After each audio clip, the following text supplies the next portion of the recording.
É o senhor Cid Simões com a palestra Introdução ao Mundo da Tecnologia EM1. Cid Simões, ele que é agrônomo com mais de 20 anos de experiência, é diretor técnico da EM1 e da Biotecnologia de Micro-Organismos Eficazes EM1. Para promover a agricultura regenerativa, atualmente ajuda mais de 500 clientes a reduzir significativamente o uso de fertilizantes e agrotóxicos em 2 milhões de hectares de culturas de soja, como soja, milho, café, banana, entre muitos outros. O EM1, sob sua orientação, ainda contribui para a recuperação ambiental de corpos hídricos, beneficiando a mais 4 milhões de pessoas. Seu trabalho é reconhecido internacionalmente como líder em agricultura regenerativa, inspirando profissionais da América Latina, Estados Unidos, Europa e Emirados Árabes. Senhor Cid Simões, por gentileza. Bom dia, obrigado. Eu nem sabia que tinha um currículo tão pesado assim. Bom dia, pessoal. Para mim é um motivo de muito orgulho de estar aqui hoje, compartilhando com vocês um pouquinho da minha experiência com o EM, né? E gostaria muito de agradecer a Biosanto e a equipe, né, por propiciar essa oportunidade para todos nós de estarmos aqui, mais que tudo, compartilhando experiências, né? Esse é o principal objetivo, né? E, para mim, essa semana tem sido bastante emocionante e com muito entusiasmo, né? Eu, por muitos anos, tratei de mostrar, tentar ensinar para as pessoas, né, o que eu conseguia ver em agricultura, né? E eu me graduei, já tem um pouquinho de tempo, já mais de 20 anos, e eu gastei os últimos 15 anos da minha vida, né, desaprendendo tudo aquilo que eu aprendi na universidade para aceitar esse novo conhecimento, né? E quinta-feira passada, acho que foi quinta-feira. Hã? E na última quinta-feira, eu fui dar uma palestra numa comunidade muito especial aqui no sul do Espírito Santo, né? Onde estão o pessoal pomerano, né? Acertei o nome, né? E a palestra foi fantástica, né? Mais de 130 pessoas participaram. Mas o que me marcou muito foi que no dia seguinte, né, nós fomos visitar um produtor, né, que tinha participado da palestra, e era impossível não detectar o brilho nos olhos desse produtor, né, da felicidade que ele tinha, né, de ter participado da palestra. Mas o que mais me surpreendeu naquele dia foi que ele falou que a sua filha, de 13 anos, tinha entendido toda a palestra e que estava maravilhado com o que tinha sido dito ali naquele momento, né? Então, isso me encheu muito, não me encheu de orgulho, mas me encheu de felicidade, porque eu consegui que uma criança de 13 anos entendesse a importância que estamos vivendo nesse momento de fazer essa mudança, esse shift, que a gente chama, né? De começar a pensar diferente e de ver coisas novas. E por isso que eu estou começando a palestra com essa foto, justamente que essa foto não tem nada a ver com micro-organismos, não tem nada a ver comigo, não tem nada a ver com ninguém, mas essa foto, ela descreve muito bem o que eu quero passar para vocês, né? Então, olhe bem para essa foto, que quando você vê, você não consegue deixar de ver nunca mais. E eu quero que vocês tomem esse dia para isso. A informação que lhes vão ser passada hoje é para vocês guardarem, porque no momento em que vocês conseguirem enxergar o que todos nós conseguimos enxergar atualmente, nessa mudança de paradigmas da agricultura, vai ser totalmente distinta a vida de vocês. Alguém consegue enxergar alguma coisa diferente nesse muro de pedras?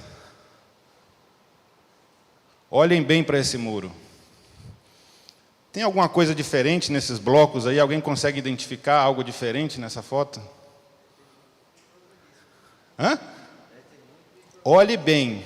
Tem uma coisa diferente nessa foto. Não é o que parece ser, mas é um muro com bloquinhos de cerâmica, não sei.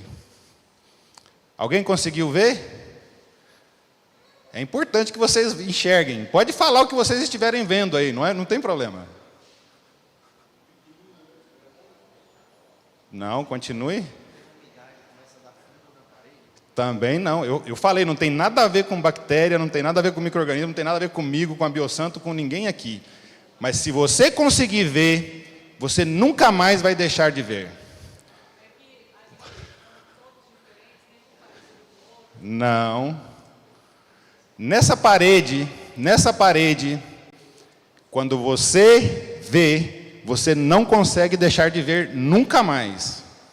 É isso que eu quero passar para vocês. Nessa parede tem um charuto fincado na parede.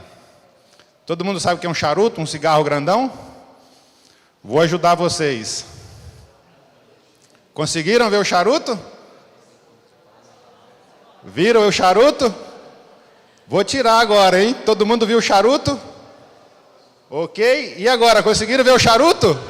Hã? Viram o charuto? Da agora para frente é impossível vocês deixarem de ver esse charuto. Tente outra vez, fecha o olho, abre, olha para o outro lado. Vocês nunca mais vão deixar de ver esse charuto na sua vida. Hã?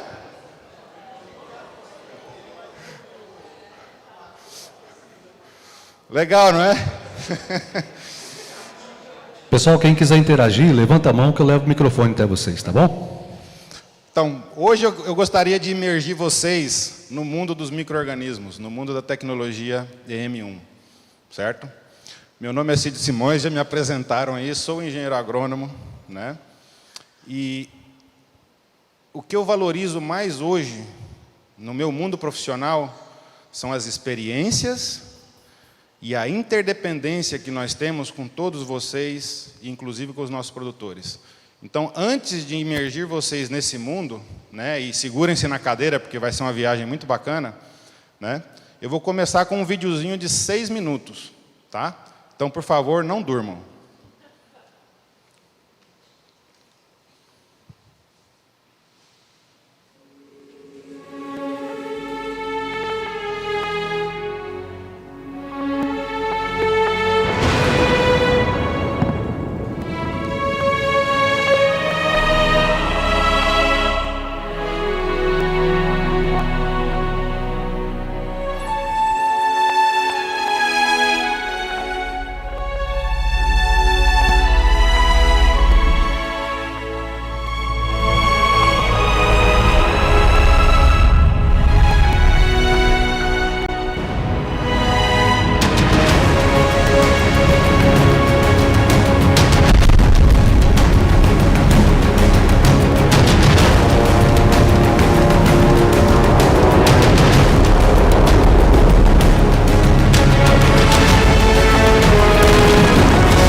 Eu mostrei para vocês em 6 minutos, né, 6 bilhões de anos de evolução do planeta, né?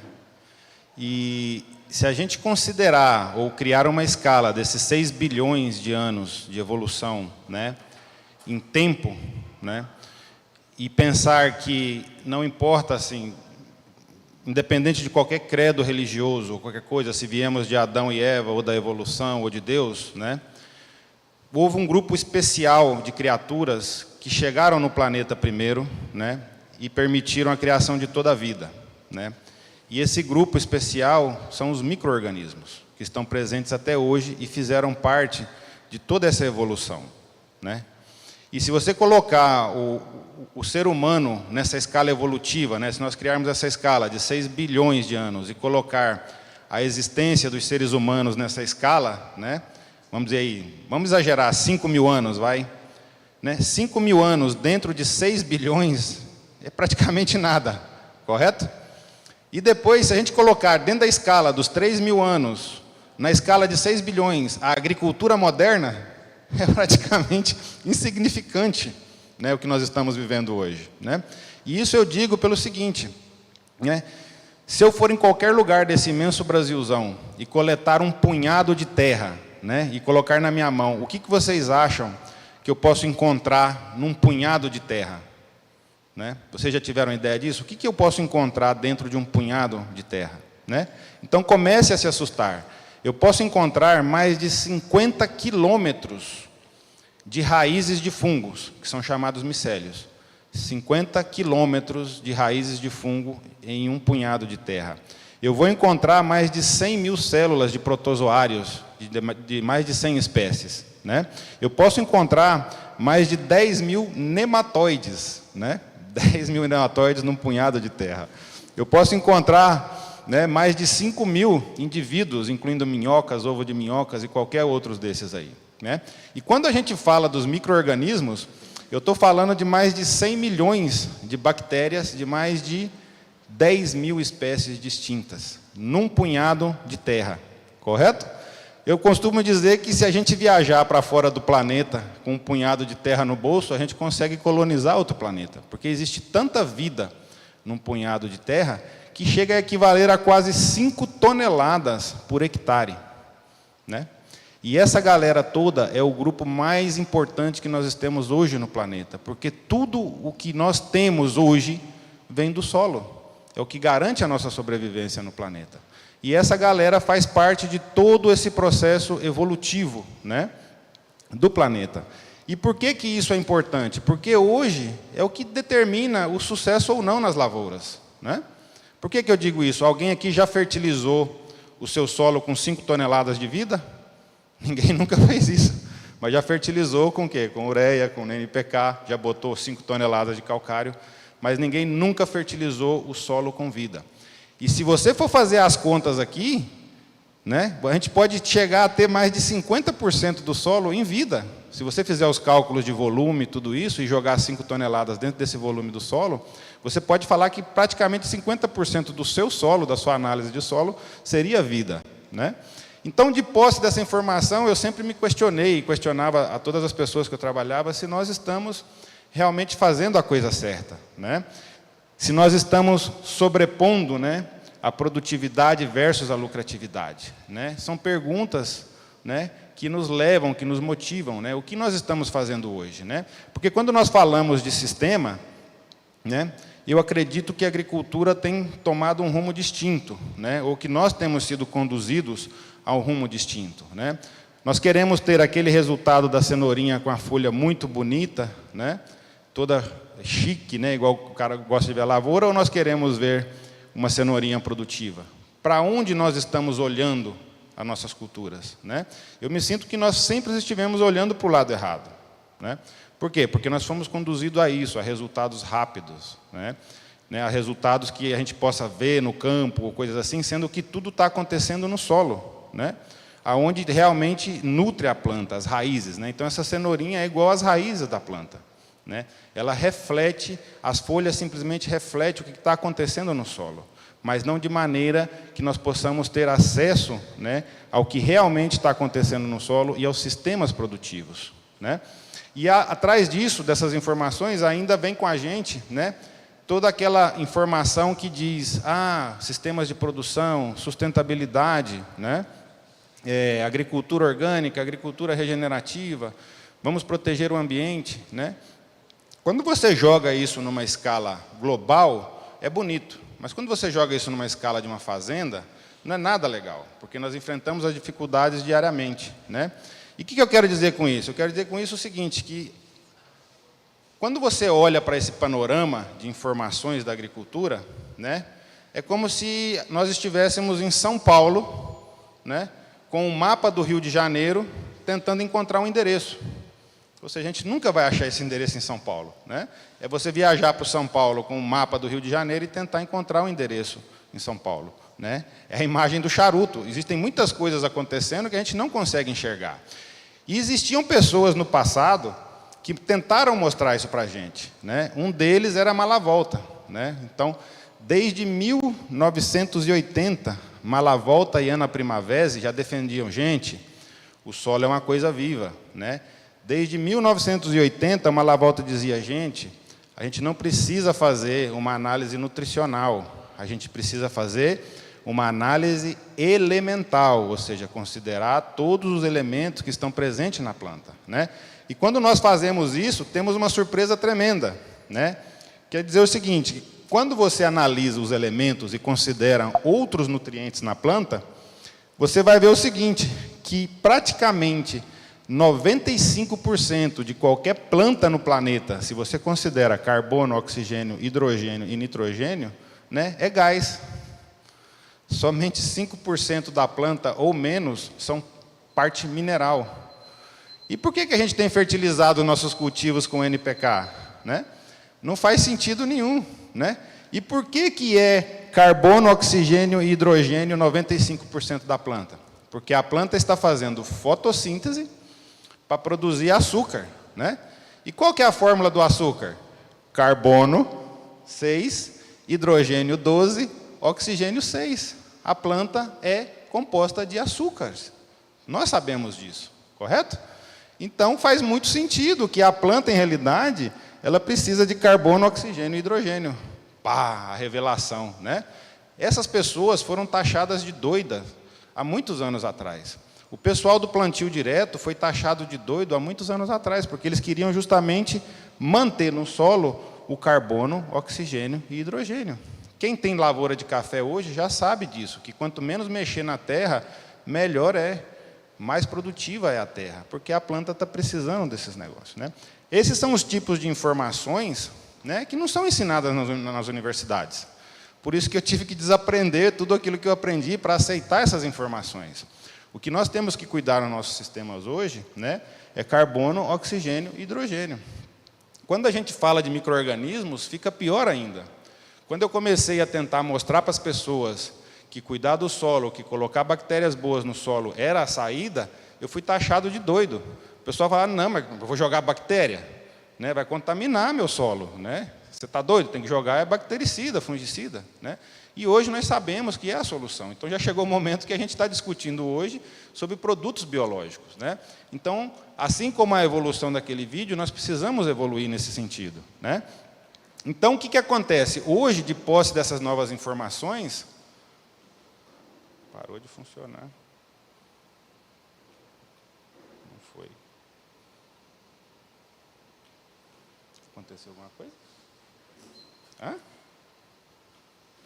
Não está ainda. Bom. Travou.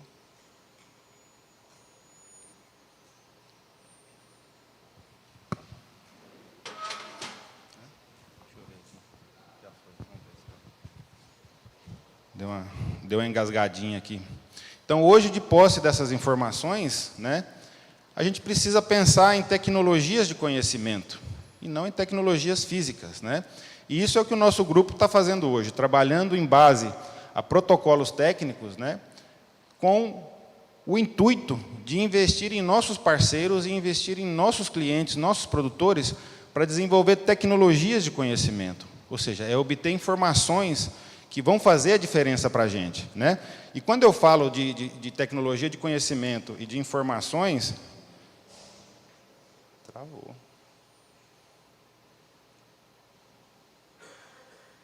Aconteceu alguma coisa? Está indo, não? Bom, quando eu falo de tecnologia de conhecimento, né, eu estou falando, por exemplo, de eletricidade, né? Por que eletricidade? E por que não eletricidade?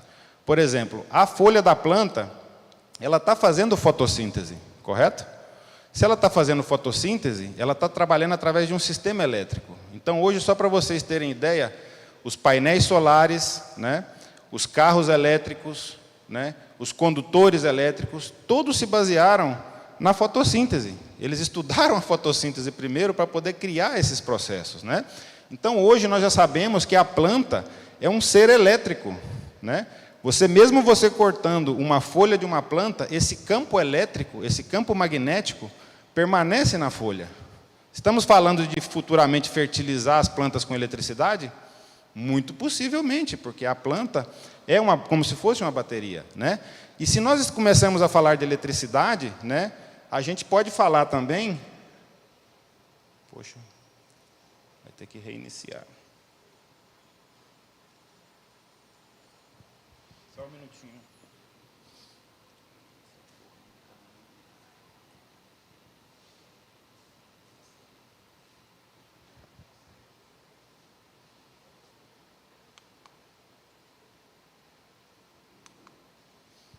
E se nós falamos de eletricidade, né, nós estamos falando de abertura de um novo campo na agricultura, né, de estudar processos que possam levar a gente, né, a melhorar a resiliência dos nossos cultivos, né? E quando eu falo de resiliência, né, eu estou falando de melhorar as condições nas quais essas plantas podem crescer no campo, né? E isso, por exemplo, a gente leva para o lado dos fertilizantes, por exemplo, né? Hoje nós conseguimos desenvolver um protocolo, né, capaz de reduzir 50% da necessidade de nitrogênio, né? Isso porque essa informação já existe, inclusive. Muitos sabem que o nitrogênio é uma molécula instável, que ela se perde de diversas maneiras, né? Então, praticamente hoje, de todo o nitrogênio que nós aplicamos no campo, né, a maioria se perde para a atmosfera, ou é atacado por micro-organismos, né, ou lixivia. Então, há uma grande perda do nitrogênio, né? E hoje a gente consegue desenvolver um protocolo baseado em correntes elétricas, por assim dizer, que a gente consegue reduzir o nitrogênio, e não só isso, a gente consegue, né, aumentar a resiliência das plantas, né? Esse é um cultivo de batata na Romênia, né? Esse de cá, todo verde bonito, foi fertilizado com o protocolo do nitrogênio, né? E o de cá foi um protocolo normal pós uma geada, né? O que recebeu o nitrogênio balanceado, né, não teve problema nenhum, né? Permaneceu intacto, ou seja, vegetando de maneira normal, enquanto que o outro sofreu drasticamente, né? Isso porque existem verdades que nunca são ditas. Por exemplo, vocês sabem disso, mas nunca foram a fundo. O nitrogênio, por exemplo, ele é tóxico para a planta, correto? Se você errar na dose do nitrogênio, essa planta vai queimar, ela vai morrer. Todo mundo sabe disso, correto? Então, ele é tóxico para a planta. Então, o que acontece? Quando você fertiliza, né, a planta com o nitrogênio, né, ela se intoxica. Para se livrar dessa intoxicação, o que ela precisa fazer? Produzir mais açúcares para diluir essa intoxicação. Para produzir mais açúcares, ela precisa do quê? Mais fotossíntese. Para ter mais fotossíntese, ela precisa do quê? De mais cloroplastos, para produzir mais açúcar, para fazer mais fotossíntese. Então, ela produz cloroplastos. E esse cloroplastos é a cor verde que a ureia dá, que o fertilizante nitrogenado dá. Então, ela fica verdona, bonitona, mas, em realidade, ela está sofrendo, porque ela está precisando produzir um excesso de açúcar para se livrar de uma intoxicação. Ela está tentando se depurar, correto? Como ela está com um excesso de açúcar, obviamente, isso responde em quê? Vegetação, crescimento e tudo, mas aí traz um mal ruim para a gente, que é justamente esse excesso de açúcar é que atrai os micro-organismos patógenos, que atrai a doença, que atrai os nematóides, que atrai todos os problemas que nós temos.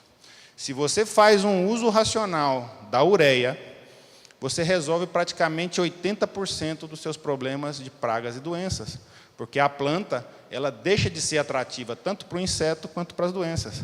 E não é só isso, leva a um quadro de resiliência, né? As plantas, elas ficam mais resilientes, ou seja, elas começam a explorar o seu estado natural. Aqui é um tomate com o nitrogênio balanceado, e aqui é um tomate normal, que recebeu aquelas milhões de toneladas de ureia ou de nitrogênio, com 2 semanas de prateleira de supermercado, né? Qual é o tomatinho que está melhor? O de cá. Ele, inclusive, está um pouquinho maior, né? Mas isso não é o importante é a resiliência desse tomate, né? O tomate, no sistema normal, ele apodrece mais rápido. Ou seja, nós estamos criando plantas pouco resilientes e muito atrativas para insetos e para doenças, para nematóides, para tudo isso. Estou falando somente de fazer o uso racional de um elemento, do nitrogênio. E agora vocês já sabem que os outros elementos talvez a gente nem precise deles, né? Que é simplesmente uma questão de manejo agrícola, né? E quando a gente fala de micro-organismos, né, de produtos biológicos e tudo, é muito importante, né, a gente considerar um aspecto, né, que poucos consideram, que é DNA, né? E eu vou tentar explicar isso para vocês da maneira mais sucinta possível, né?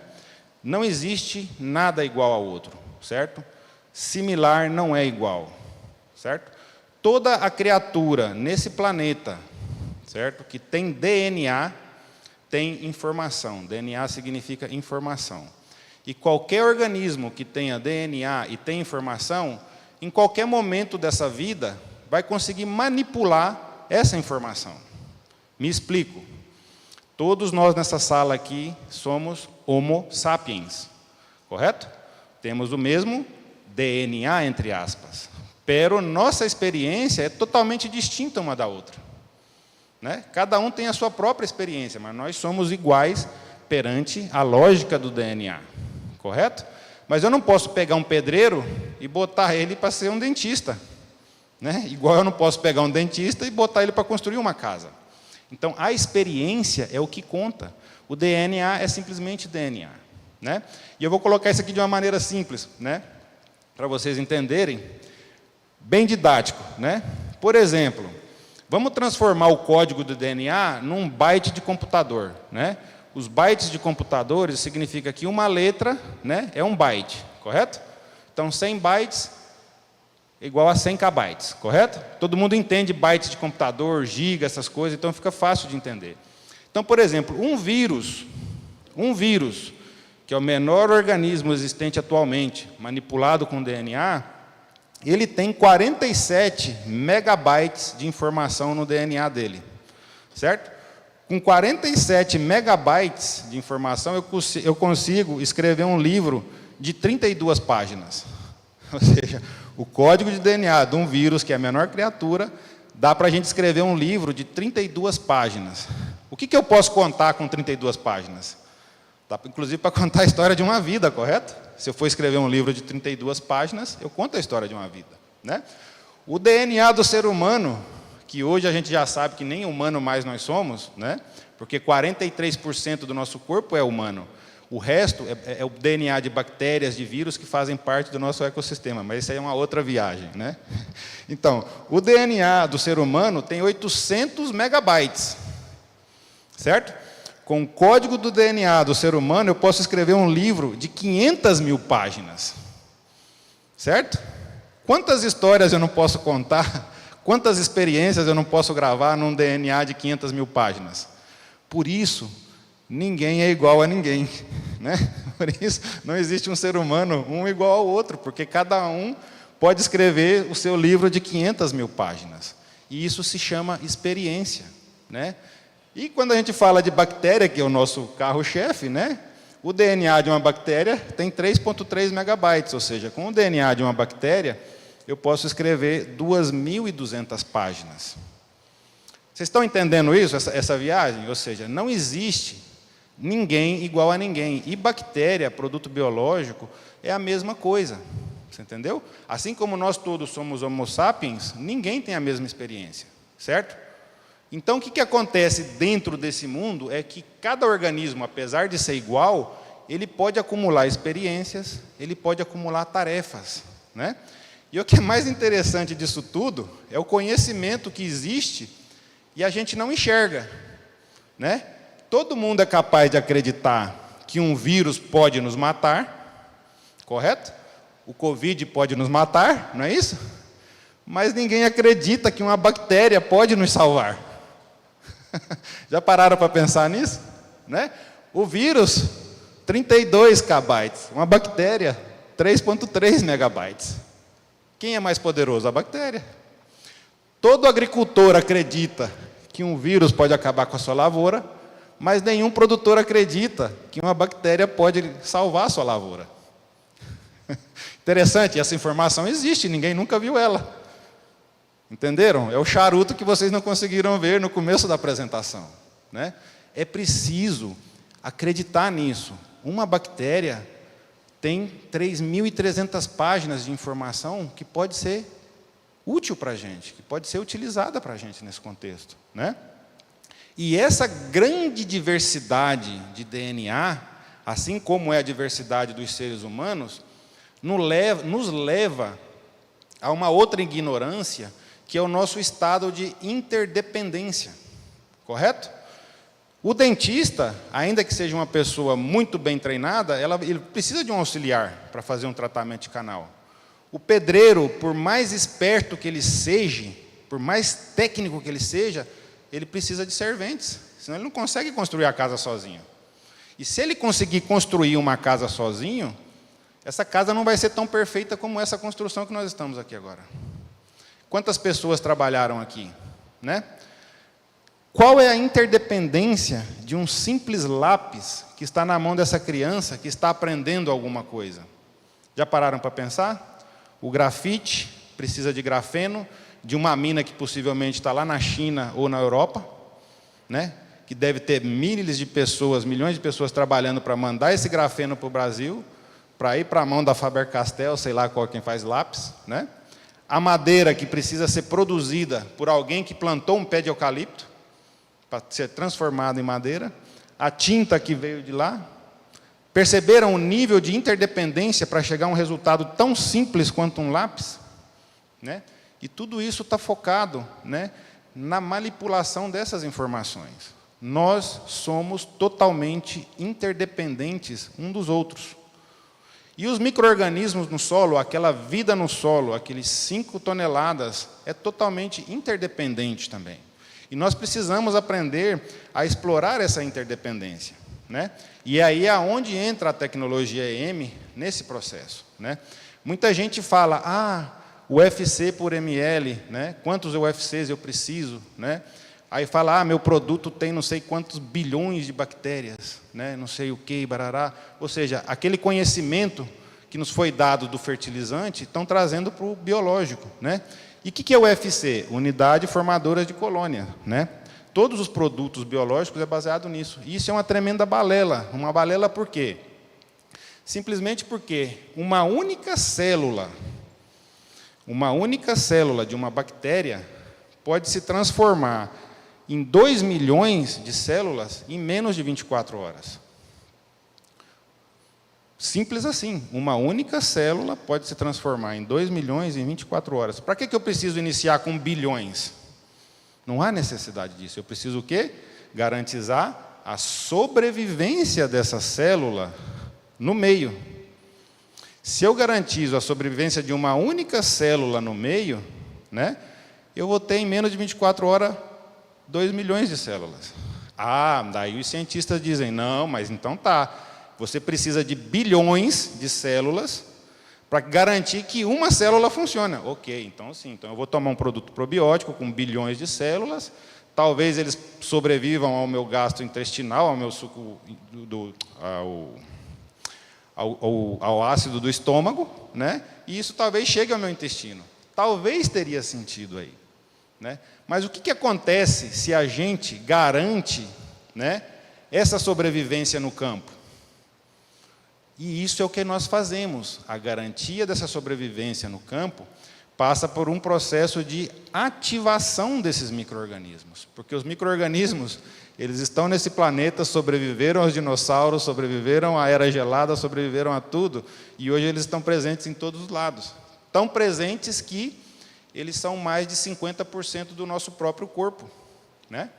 E nesse quesito, a tecnologia EM é a única no mundo, porque nós conseguimos fazer um processo de ativação desses micro-organismos tão feitos que a sobrevivência fica a olho nu.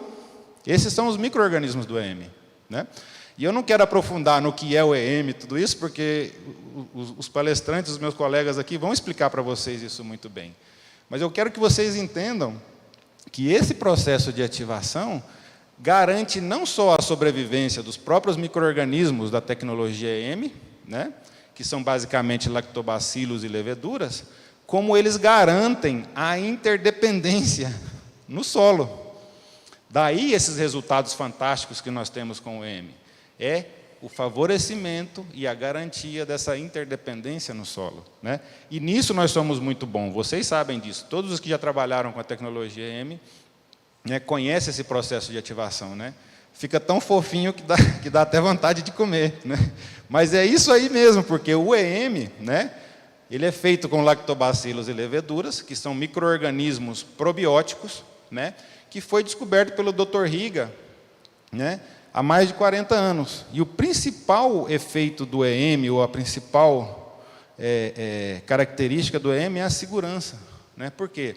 Porque nós mesmos consumimos diariamente leveduras e lactobacilos em produtos lácteos, na cervejinha que a gente bebe, foi feito com isso. Isso traz para a gente essa garantia de segurança, né, do produto. E tem todas as certificações e tudo isso. Tanto é que é utilizado, né, em mais de 100 países atualmente, né, que é utilizada a tecnologia, e ele é reconhecido mundialmente como um produto probiótico. Se ele é um probiótico, por quê? Porque ele favorece essa interdependência. Se você fizer um Google aí do que é probiótico, o probiótico diz algo que equilibra a flora, muito aplicado para seres humanos. Um probiótico equilibra a flora intestinal. Se 5 toneladas por hectare são vida, o que a gente precisa aplicar no solo é um probiótico. Para o quê? Para equilibrar essas 5 toneladas no solo. Faz sentido, não faz? E isso nos leva a uma resposta muito simples. O que nós precisamos fazer hoje nos nossos solos é uma correção biológica do solo, né? E agora vocês vão dar razão para mim pelo seguinte: quando você vai plantar café, por exemplo, a primeira coisa que você faz é uma correção física do solo. Você limpa o solo, você prepara ele, você passa o subsolador, você implanta a irrigação, você está fazendo um processo de correção física do solo.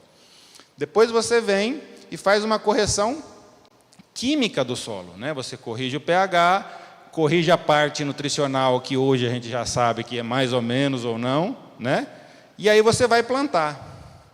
Se tudo der certinho, quais são as únicas coisas que te pode derrubar no plantio? Uma praga ou uma doença. Já pararam para pensar nisso? A única coisa que pode afetar um sistema produtivo atualmente é uma praga e uma doença. Por quê? Porque nós nunca fizemos uma correção biológica do solo. Se nós fizermos uma correção biológica do solo, aplicando probióticos, né, e equilibrando essa flora, né, tudo acabou, você pode produzir sem problemas. Entendeu? Nunca fez tanto sentido fazer uma correção biológica do solo. E eu me sinto muito emocionado porque nós estamos vivendo esse momento atualmente, porque hoje eu consigo conversar sobre biológico, né, Vitor? Hoje a gente pode estar tendo esse tipo de conversa. Se eu falasse isso aqui há 10 anos atrás, vocês iam jogar essas cadeiras em cima de mim. Você entendeu? Então, hoje nós podemos falar nisso. Então, é o momento desse switch, dessa transição. E eu quero mostrar para vocês o que acontece quando a gente faz a correção biológica do sistema, né? Toda vez que vocês entrarem na sua lavoura, lembrem dessa foto. Esse é o deserto no Egito, né? Areia salgada, pedra e água salgada, né? Então, quando vocês voltarem à sua lavoura amanhã, deem graças a Deus e agradeçam aonde vocês estão pisando, porque vocês estão pisando num lugar abençoado. No Egito é areia, pedra, areia salgada, e se você furar um poço, vai vir água saloba, né? E olha essa área depois de 3 anos com a correção biológica. Não parece a mesma área, né? Parece um milagre? Não, não é um milagre. Por quê? Porque 5 toneladas desse solo é uma coisa viva. A gente precisa acordar essa vida e trabalhar com ela, com a interdependência disso, né? Olha a produtividade de pimenta, né? Começamos com pimenta, por quê? Porque é uma variedade, é uma planta muito resistente, ela aguenta salinidade, coisa. O ano passado foi plantado feijão e esse ano já vai estar sendo plantado cana-de-açúcar. Processo sucessivo para a gente construir o nosso solo e eliminar a salinidade, né? Em Dubai, nós estamos fazendo a mesma coisa, né? Estamos pegando o esgoto tratado da cidade de Dubai, porque lá até o seu suor vale dinheiro, porque não tem água, né? Estamos pegando o esgoto de Dubai, tratando ele e construindo solos, né? Já estamos produzindo, como é que chama aquilo ali? Repolho, né? Arroz, no deserto, né? Trigo, milho, né? Um milagre? Não. Simplesmente o quê? Interdependência. Nós aprendemos, né, que a maioria do solo, 50% do solo, são coisas vivas. A gente precisa trabalhar com isso. E quando você tem uma interdependência, né, manejando todo o processo, você consegue produzir. Quem disse que a gente não pode produzir repolho no deserto de Dubai? Alguns cientistas podem dizer que é impossível, né? Mas depois que vê essa foto aqui e ir lá ver a vivo, vai dizer que não, né? Não tem como dizer que não, né? No Paraguai, né? Fazendo correção biológica na produção de soja, né? Do lado de cá, produzido com a tecnologia, do lado de cá o padrão fazenda, né? Produzido normal, e do lado de cá foi feita a correção biológica com o EM. Conseguem notar a diferença? É visível, não? Isso aqui, depois de uma chuva pesada, olha lá, a água empoçou completamente, é a mesma curva de nível, do lado de cá a água drenou, né? Drenou completamente. O que significa? Né? Maior porosidade do solo, descompactação do solo. A gente despertou aquela vida, né? E essa vida simplesmente começou a trabalhar, ou seja, o solo é uma coisa viva. Ontem eu me impressionei que nós fomos visitar, era 6 meses, né, Vitor? A área lá, Bom, 6 meses. A gente entrou num cafezal de 6 meses, com a aplicação intensiva dos micro-organismos, né? E o que aconteceu? Você caminhava e sentia que o solo estava frouxo, né? Como se diz, descompactado, né? Fofo, o solo fofo. Aí fomos arrancar as folhas, as raízes do café, ao invés de estar próximo do gotejador, estava no meio da fileira. Era incrível ver isso, né? As raízes do café estavam no meio da leira e não próximo do negócio, né? A descompactação do solo. Até a coloração aí é um pouquinho diferente, né? Isso é o processo de correção biológica do solo. E eu vou botar uma foto mais drástica ainda, né? A doutora Valéria fez isso para a gente. Eu era muito resiliente em mostrar essa foto, porque a diferença é tão grande que parece mentira, né? Mas hoje eu já posso mostrar essa foto, porque a gente já conseguiu o caminho para o entendimento disso, né? Isso aqui é na hidroponia, onde é um sistema fechado, né? Não tem desculpa que não choveu, deixou de chover, não tem sol, não sei, é um sistema totalmente controlado. Uma planta normal, né? Uma planta com a correção foliar, biológica foliar, e uma planta com a correção biológica integral. Parece mágica, né? Parece foto de mentiroso. Não. Você pode pegar a tecnologia EM e fazer isso na sua hidroponia, que você vai ver esses resultados, né? O que é isso? É a correção biológica, é a interdependência das plantas, né? Igual eu falei para vocês, quem falou que eu não posso produzir com menos 50% de nitrogênio? Claro que eu posso, né? E isso, essa interdependência, né? O que eu falo para vocês é a mesma coisa, né? Como é que eu explico isso? É a mesma, essa interdependência dos micro-organismos, ela é real de uma certa maneira que eles realmente dependem, inclusive, né, as doenças, né? O que acontece quando você faz a correção biológica ou efeito probiótico, né? Aqui você tem o fusário, né, num sistema de controle, onde só tem o fusário, num prato, uma placa Petri, né? No do meio, você tem apenas 10 ppm, 10 partes por milhão, né, dos micro-organismos probióticos, né? Você vê que o fusário já mudou de cor, ele não esporulou, ele já está meio capenga, né? E quando você põe apenas 100 ppm dos micro-organismos probióticos, né, o fusário simplesmente não se desenvolve. Ele está lá. Se você fizer uma análise, ele vai aparecer, mas ele já não tem força mais para atacar a planta. O que eu quero dizer com isso? Que sim, se você faz a correção biológica do solo com um probiótico, você vai se livrar das doenças. Roystônia, Ervínia, Phytophthora, Fusarium, todos esses micro-organismos, eles estão fora de controle, nada mais. O que quer dizer fora de controle? Que eles se multiplicaram além do necessário e começaram a atacar a planta. Mas eles podem estar lá no sistema, quietinhos, cumprindo a função dele. Vocês sabem qual que é a principal função do fusário no solo? Solubilizar fósforo.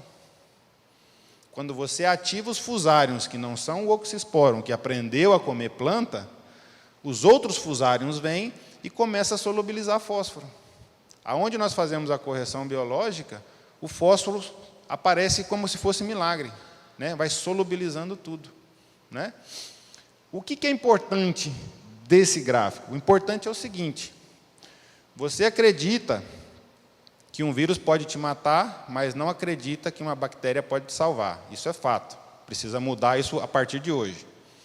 Você acredita que um fungo pode acabar com a sua lavoura, mas não acredita que outro fungo pode te salvar, né? Precisa mudar isso a partir de hoje, né? Você acredita que a sua lavoura está infestada de fusário e que com isso você vai perder o seu cultivo. Mas você não é possível de acreditar que se você infestar a sua lavoura com micro-organismos probióticos benéficos, ela vai ficar bem. E é isso que a gente tem que fazer. Se uma lavoura está com problema de doença, é porque algum micro-organismo patógeno saiu do controle. Se você inunda a sua lavoura com micro-organismos benéficos, você vai ter simplesmente o efeito contrário. É simples assim.